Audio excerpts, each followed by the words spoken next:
اس پہ اللہ کی لعنت ہو. تو نبی الاسلام صحیح مسلم میں پھر اس کی تفصیل ہے، قرآن میں تو اتنا ہی موجود ہے، مسلم شریف میں آیا کہ نبی الاسلام پھر سیدنا علی، حسن، حسین اور سیدہ فاطمہ کو اپنے ساتھ لے کر علیہم السلام اجمعین مباہلے کے لیے گئے. حالانکہ نبی الاسلام کی اس وقت کم از کم 9 بیویاں تو تھیں، آپ کسی کو نہیں ساتھ لے کے گئے. اس میں تھا عورتوں کو لے آؤ، تو عورتوں میں تو سب سے پہلے نبی الاسلام کی بیویوں کو جانا چاہیے تھا، کوئی بھی نہیں گئی، نبی الاسلام نہیں لے کے گئے، چونکہ یہ اسپیسیفکلی پروٹوکول ان اہل البیت کے لیے تھا جن کو نبی الاسلام نے اسپیشل پروٹوکول دیا. اللہ تعالیٰ نے ان کے ذریعے حضور کی نسل چلانی تھی. اور کھلے میدان میں جب پہنچے تو وہ مباہلے سے بھاگ گئے. انہیں سمجھ آ گئی کہ ہم مباہلہ کریں گے تو تباہی ہوگی، جس طرح کیسر روم کو بھی سمجھ آ گئی تھی کہ یہ اللہ کے پیغمبر ہیں. وہ اپنی دنیاوی منفعت کی خاطر قبول نہیں کر سکا دعوت، ادروائز سمجھ تو اسے بھی آ گئی تھی. تو سورہ آل عمران میں اللہ تعالیٰ نے عیسیٰ ابن مریم کا تفصیلی ذکر کیا. سورۃ المائدہ میں کافی تفصیل کے ساتھ ان کے جو غلط عقائد ہیں انہیں اسپیسیفکلی ہائی لائٹ کیا گیا. اور سورۃ المائدہ آلموسٹ آپ سمجھ لیں وہ آخری سورت ہے جو اہل کتاب کے ساتھ ڈیل کرتی ہے. یہ فائنل ورڈکٹ تھا، اس لیے آپ اس میں جو الفاظ ہیں نا وہ تو پورا 1 گھنٹہ اور لگ جائے گا اگر میں کراس ریفرنسز دینے شروع کروں. جس طریقے سے اللہ تعالیٰ نے جیوز کو اور اسپیسیفکلی کرسچنس کو خطاب کیا ہے کہ رسولوں کے سلسلے کے بعد، یعنی ایک رک جانے کے بعد، ایک فطرت کے پیریڈ کے بعد جو یہ نبی الاسلام تشریف لے آئے ہیں، قد جاءکم من اللہ نور و کتاب مبین، بے شک تمہارے پاس اللہ تعالیٰ کی طرف سے ایک نور اور کتاب مبین آ گئی ہے. اور پھر ان کے عقائد کا رد جس طرح کیا، لقد کفر الذین قالوا ان اللہ هو المسیح ابن مریم، وہ کھلا کفر کر رہے ہیں جو کہہ رہے ہیں کہ اللہ ہی عیسیٰ ابن مریم ہے اور عیسیٰ ابن مریم ہی اللہ ہے، اور تم اللہ کا کیا بگاڑ لوگے اگر اللہ ارادہ کرے عیسیٰ کو، ان کی ماں کو اور جتنے زمین میں آباد ہیں انہیں ہلاک کر دے. اور پھر آگے چل کے سورۃ المائدہ ہی میں اللہ تعالیٰ نے فرمایا کہ لقد کفر الذین قالوا ان اللہ هو المسیح ابن مریم، وہ لوگ کھلا کفر کر رہے ہیں جو کہہ رہے ہیں کہ اللہ ہی عیسیٰ ابن مریم ہے. وقال المسیح، جبکہ مسیح تو خود کہا کرتے تھے یا بنی اسرائیل، اے اولاد یعقوب، اعبدوا اللہ ربی و ربکم، عبادت کرو اس رب کی جو میرا بھی رب ہے اور تمہارا بھی رب ہے. انہ من یشرک باللہ فقد حرم اللہ علیہ الجنہ ومأواہ النار وما للظالمین من انصار، بے شک جو کوئی اللہ کے ساتھ شرک کرے گا اللہ تعالیٰ نے ایسے شخص پہ جنت حرام کر دی ہے، اس کا ٹھکانہ دوزخ کی آگ ہے، وہاں اس کا کوئی مددگار نہیں ہوگا. پھر سورۃ المائدہ ہی میں آگے چل کے اللہ تعالیٰ نے فرمایا کہ عیسیٰ اور ان کی ماں دونوں کھانا کھانے کے محتاج تھے. ایسوں کو اپنا مشکل کشا مانے ہوئے ہو تم، جو نہ تمہارے نقصان کے مالک ہیں نہ نفع کے.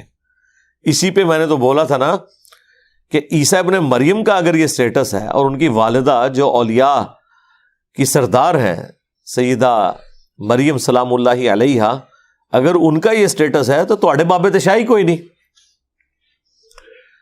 اور پھر آگے چل کے جو فائنل کنکلوژن پھر سورۃ المائدہ کی ہوتی ہے نا، وہ قیامت کے دن کا منظر ہے جس میں اللہ تعالیٰ عیسیٰ ابن مریم کو کھڑا کریں گے اور پوچھیں گے کہ کیا تو نے لوگوں سے کہا تھا کہ تجھے اور تیری ماں کو اللہ کے سوا معبود چن لیا جائے؟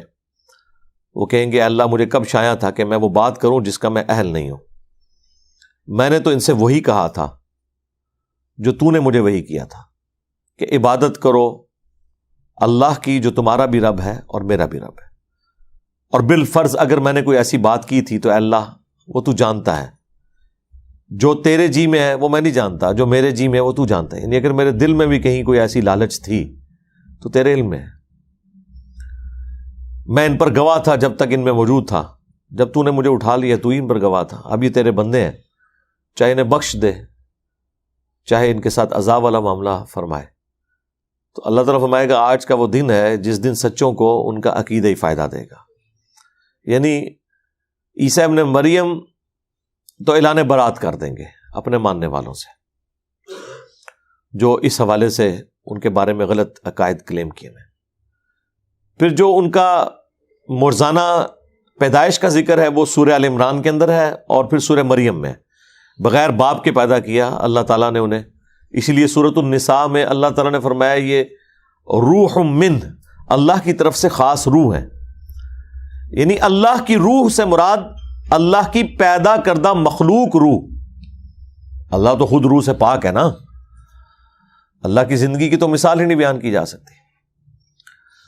اور پھر سورہ الزخرف میں آیا کہ عیسیٰ ابن مریم قیامت کی خبر ہے. اور سورہ آل عمران میں ذکر آیا کہ اللہ تعالیٰ نے انہیں اوپر اٹھا لیا اور ان کے خلاف مکر کرنے والے لوگوں کو ذلیل و خوار کیا. واللہ خیر الماکرین، اللہ کی خفیہ تدبیر سب سے بہتر تھی. اور سورۃ النساء میں تو بڑی یعنی تفصیل کے ساتھ اس چیز کو ڈسکس کیا. وما قتلوہ وما صلبوہ ولکن شبہ لہم، نہ تو وہ قتل کیے گئے نہ صلیب دیے گئے بلکہ معاملہ مشتبہ ہو گیا، ایمبیگوس ہو گیا. اور پھر اللہ تعالیٰ نے فرمایا بلکہ اللہ نے انہیں اپنی طرف اٹھا لیا اور اہل کتاب میں سے کوئی نہیں بچے گا مگر یہ کہ وہ ان کی موت سے پہلے ان پر ایمان لے آئے گا.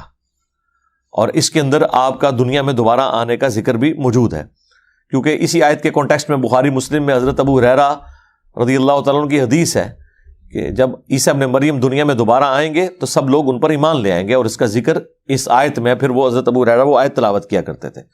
اس ٹاپک پہ میں تفصیلی، یہ غامدی صاحب نے جتنے چوہے چھوڑے ہیں نا، میں نے لاجیکل جواب ایک ایک بات کا دیا، ٹھیک ہے نا. ایک صرف اس طرح ہاتھ کر کے یا کوئی اپنا کوئی ایک نظریہ پیش کر کے نہیں بات ہوتی. بات وہ ہوگی جو ریٹن میں ہے موجود کہیں پہ. آپ نے اپنی خواہشات کا نام دین رکھنا ہے تو وہ تو میرے بھائی تمام مکاتب فکر نے اپنی خواہشات کا نام دین رکھا ہوا ہے. جو تصوف کے ماننے والے ہیں انہیں اس میں مزہ آتا ہے، جو بتوں کے پجاری ہیں ان کو اس میں مزہ آتا ہے. یہ دین تو ایک علم کی دنیا ہے. علم کی دنیا میں آپ قرآن، سنت، اجماع امت، یہ تین مین دلائل ہیں جس کو لے کے سارے معاملات کو لے کے چلتے ہیں. تو میں نے ایک ایک چیز کا جواب دیا ہے اس میں. اور پھر اللہ تعالیٰ نے سورۃ النساء میں جس طریقے سے جھنجھوڑا ہے نا، ان کا وہم نکالا ہے کرسچنز کا کہ عیسیٰ ابن مریم کبھی آر محسوس نہیں کریں گے اس بات سے کہ انہیں کوئی کہے کہ وہ اللہ کے بندے ہیں. یعنی پیغمبروں کا یہ فخر ہے کہ وہ اپنے آپ کو اللہ کا بندہ سمجھیں. یہاں تو عام مولوی نہیں ہے سننے کے لیے تیار. آج تک کسی مولوی کے ساتھ اشتہار پہ لکھا ہوا آپ نے پایا ہے اللہ کا بندہ مولانا فلاں؟ یہ لکھ کے بھی دیکھ لیں. وہ اتنی دمے سال لگواتے ہیں، شیخ الحدیث، استاذ العلماء، علماء کے بھی استاد. اور علماء کو کیا مدرسوں میں سکھاتے ہیں وہ ویڈیو لیکس میں پتہ چلتا رہتا ہے. یہ ان علماء کے استاد اللہ ماشاءاللہ اچھے لوگ بھی ہیں. اب مجھ سے نہیں آپ نے پوچھنا کون سے ہیں، میں کسی کی کوئی گارنٹی نہیں دیتا. تو اللہ تعالیٰ ہمارا کہ عیسیٰ ابن مریم اس بات سے آر محسوس نہیں کریں گے کہ انہیں اللہ کا بندہ کہا جائے، اور نہ کوئی مقرر فرشتہ. اور یہاں پہ اللہ نے اکتفا نہیں کیا سورہ نساء میں. پھر اللہ تعالیٰ نے فرمایا اگر کوئی اس بات سے آر محسوس کرے گا نا کہ وہ اللہ کا بندہ ہے، یعنی وہ کوئی اور ہی کچھ بننا چاہتا ہے، تو قیامت والے دن ہم ان کو پھر جمع کر لیں گے.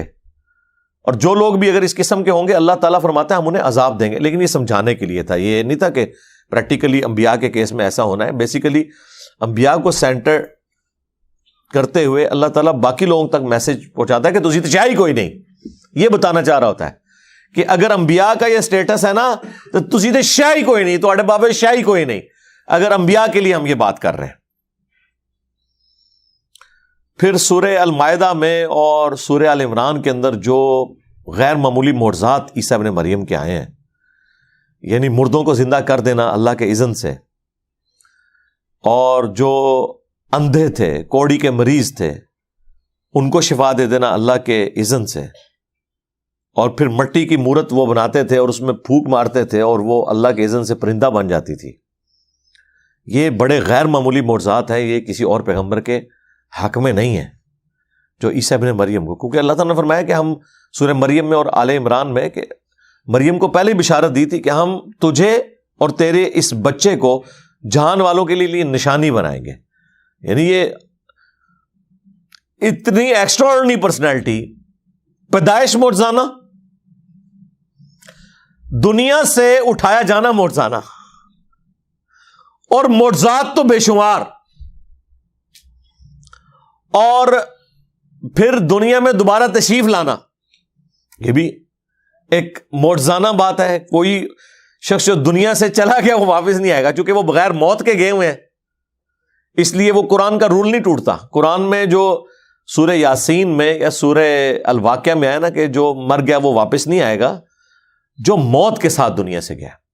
عیسیٰ ابن مریم موت کے ساتھ نہیں گئے، وہ زندہ اٹھائے گئے، اس لیے واپس آئیں گے، اور پھر 40 سال تک یہاں پہ رہیں گے۔ جامع ترمذی میں حدیث ہے کہ وہ قبر رسول کے ساتھ دفن ہوں گے۔ بخاری مسلم میں حدیث ہے صلیب کو توڑ دیں گے، خنزیر کو قتل کر دیں گے، جزیہ موقوف کر دیں گے، دنیا میں امن ہو جائے گا، اور کرسچنز اسلام قبول کر لیں گے۔ اور کرسچنز بھی اسی انتظار میں کہ انہوں نے دنیا میں آنا ہے، اور مسلمان بھی اسی انتظار میں، سب کوئی یعنی اپنے اپنے اعتبار سے امید ہے۔ اب مجھے بتائیں کسی مسلمان کو 1% بھی کبھی وہم آتا ہے کہ یہ جو کرسچنز امید لگا کے بیٹھے ہوئے ہیں کہ ان کی مرضی کے مطابق وہ یہاں پہ وہ 3 خداؤں کا عقیدہ پھیلائیں گے، کیا کسی مسلمان کو وہم بھی آتا ہے کہ یہ لوگ ٹھیک کہہ رہے ہیں 2.25 ارب؟ نہیں آتا نا۔ بس سرکار 2.25 ارب کرسچنز اگر آپ کو غلط عقیدہ عیسیٰ ابن مریم کے بارے میں بتائیں تو ایک جاہل مسلمان بھی ماننے کے لیے تیار نہیں ہے، اگرچہ وہ تعداد میں 2.25 ارب ہے، مسلمانوں سے بھی زیادہ ہے۔ تو سرکار آپ کے فرقہ تو کوئی بھی 2.25 ارب نہیں ہے، آپ تو ٹوٹل 1.25 ارب ہیں، ان میں بھی فرقے بنائے تو کروڑوں میں ہے۔ تو آپ کے کروڑوں فرقوں اور ان کے لاکھوں علماء کی وجہ سے اگر کوئی مجھے کہے کہ نبی علیہ السلام کے بارے میں آپ نے یہ عقیدہ رکھنا ہے، مروی کو فرق نہیں پہنتا، میں تو وہی مانوں گا عقیدہ جو قرآن و سنت میں لکھا ہوا ہے۔ جس طرح کہ عیسیٰ ابن مریم کے بارے میں قرآن و سنت میں جو عقیدہ لکھا ہوا ہے اس کے خلاف 2.25 ارب کرسچنز کا دعویٰ آپ جوتے کی نوک پہ رکھتے ہیں۔ آپ کہتے ہیں نہیں یہ قرآن و سنت کے خلاف ہے، قرآن تو واضح ہے، قل هو اللہ احد اللہ الصمد لم یلد ولم یولد ولم یکن لہ کفوا احد۔ قرآن تو واضح ہے اس عقیدے میں کہ اللہ کا نہ کوئی بیٹا ہے اور نہ اس کا کوئی باپ ہے، اور پھر سورہ مریم میں جس شان سے آیا کہ قریب آسمان پھٹ پڑے اور زمین شک ہو جائے اور پہاڑ ریزہ ریزہ ہو جائیں، ان دعوا للرحمن ولدا، کہ انہوں نے رحمان کے لیے بیٹا تجویز کیا، تو آپ کہتے ہیں ہم تو قطعاً ماننے کے لیے تیار نہیں ہیں۔ تو بھائی 2.25 ارب لوگوں کی چیخو پکار آپ سننے کے لیے تیار نہیں ہیں، تو آپ کروڑوں میں بھی ہو، ہم آپ کی چیخوں کو کبھی خاطر میں نہیں لائیں گے۔ رسول اللہ کے بارے میں کوئی ایسا عقیدہ رکھنے کے اعتبار سے جو نبی علیہ السلام کی تعلیم کردہ تعلیمات قرآن و سنت کی شکل میں جو ہمارے پاس موجود ہیں ان کے خلاف ہو، سمپل ہے۔ آلریڈی یہ بھی تو یہی کچھ کر رہے ہیں نا، سارے مسلمان یہی کر رہے ہیں۔ تو ان لوگوں کی دھونس جس طرح آپ پہ اثر نہیں کرتی، اس طرح آپ کے علماء کی دھونس بھی ہم پہ کوئی اثر نہیں کرتی۔ میں نے اس لیے بارہ کہا ہے کہ جن بابوں کے بارے میں آپ کا عقیدہ ہے نا یہ قبر سے بھی نکل آئے اور ہم سے کلام بھی کرنا شروع کر دیں، تب بھی ہم کہیں گے حق وہ ہے جو قرآن و سنت میں لکھا ہوا ہے۔ سیدھی سی بات ہے، ویسے ایسا ہوگا نہیں ہے، نکلتے ہی غائب کر دیں گے انہیں، لا حول ولا قوت الا باللہ پڑھ کے، ٹھیک ہے۔ لیکن میں یہ سمجھانے کے لیے کہہ رہا ہوں کہ اگر ایسا ہو بھی جائے تو کوئی فرق نہیں پڑتا۔ یہی تو امتحان ہے آپ کے لیے کہ آپ نے قرآن و سنت کو ماننا ہے یا دجال کے فالوورز کی طرح آپ نے شعبدہ بازیوں سے امپریس ہونا ہے۔ وہ دجال کے پیچھے جتنے لگیں گے وہ شعبدہ بازیوں سے امپریس ہوں گے نا۔ اور جو بخاری مسلم میں وہ کامل الایمان مومن کا ذکر ہے کہ وہ آئے گا سامنے اور کہے گا تو دجال ہے کیونکہ مجھے میرے نبی کا فرمان پہنچا ہے۔ وہ تو نہیں کہے گا منو حضور نے خواب ہی آ کے دسیا یا میں کشف کے ذریعے دیکھا ہے، فرمان کو لے کے چل رہا ہوگا، حدیث کو لے کے چل رہا ہوگا۔ تو آج بھی جو قرآن و سنت کو لے کے چل رہے ہیں وہی الحمدللہ حق پہ ہیں، کیونکہ اللہ تعالیٰ نے اس دین کی حفاظت کی ذمہ داری لی ہے، اور قیامت تک کے لیے انشاءاللہ تعالیٰ یہ دین قائم رہے گا اسی طریقے سے اپنی سچائی کے ساتھ۔ اور بخاری مسلم میں حدیث ہے میری امت کا ایک گروہ قیامت تک حق پہ قائم رہے گا، کوئی نقصان پہنچانے والا انہیں نقصان نہیں پہنچا سکے گا، وہ غالب ہی رہیں گے۔ غالب سے مراد ہے اپنے دلائل میں، کیونکہ اس حدیث کے اوپر امام بخاری نے باب باندھا ہے کہ اس گروہ سے مراد ہے ہوا اہل العلم، جو اہل علم ہے. تو علم تو دیکھ لیں ان کی موت ہے، ذرا سی علمی بات کریں. یقین کریں یہ میں کوئی تکبر کے طور پہ بات نہیں کر رہا، میں آپ کو ریئل اپنی کیفیت بتا رہا ہوں. میری کوشش ہوتی ہے کہ میں مخالف علماء کی نا ویڈیوز لگا کے نا سنوں کہ یہ کیا کہتے ہیں. تو جب کبھی بھی میں نے کوئی ویڈیو لگائی ہے نا تو 5 منٹ کے بعد نہ میں بند کرنے پہ مجبور ہو جاتا ہوں. نہ کوئی آیت پیش کرتے ہیں، نہ کوئی حدیث پیش کرتے ہیں. ہمارے نزدیک یہ ہے. اب مجھے بتائیں جب کوئی ایسا بیان کر رہا ہے تو آپ کو کوفتی ہوگی. پھر اینڈ پہ میں اپنی ویڈیو خود ہی لگا کے بیٹھ جاتا ہوں اور پھر میں اسے انجوائے کرتا ہوں. ہم تو صرف عرض کرتے ہیں کہ مرنے سے پہلے اے مسلمان کر لے اس پہ غور، کتابوں کا خدا اور ہے اور ان بابوں کا اور ان کے بابوں کا خدا اور. اگرچہ وہ اسی خدا کو مانتے تھے، وہ تو ہندو بھی اسی خدا کو مانتے ہیں، لیکن ان تعلیمات کے ساتھ مانے جو اس شخص پہ نازل ہوئی ہیں جس کی قبر مدینے میں ہے. صلو علی محمد و آل محمد، اللہم صلی علی محمد و علی آل محمد و اصحاب محمد و ازواج محمد اجمعین الی یوم الدین.